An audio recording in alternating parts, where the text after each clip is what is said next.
এখন কিন্তু আস্তে আস্তে ফুটবলের জলসটা আবারও ফিরে আসছে। দ্বিতীয়ার্ধের খেলা শুরু হয়ে যাবে। এই মুহূর্তে মাঠের দক্ষিণ প্রান্তে অবস্থান করছে আদিবাসী ফুটবল একাদশ এবং মাঠের উত্তর প্রান্তে অবস্থান করছে পাগলা থানা ফুটবল একাদশ গফরগাঁও। দ্বিতীয়ার্ধের খেলা শুরুর প্রারম্ভে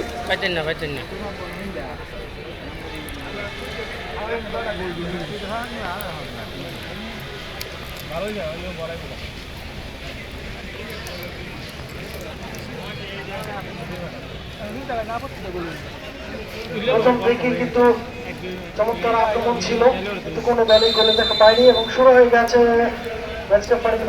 দ্বিতীয়ার্ধের খেলা। দূরপাল্লার শট, আদিবাসী ফুটবল একাদশ প্রান্ত বদল করে হেঁটে রয়েছে রক্ষণভাগ পাগলা থানা ফুটবল একাদশ।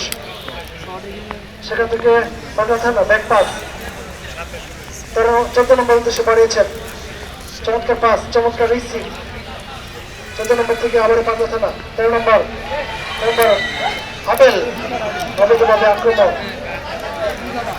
আরেকটি হলুদ কার্ড আদিবাসী ফুটবল একাদশের খেলোয়াড়কে মিজান পাপ্পি ম্যাচটা ফলে হলুদ কার্ড দেখিয়ে সতর্ক করে দিলেন।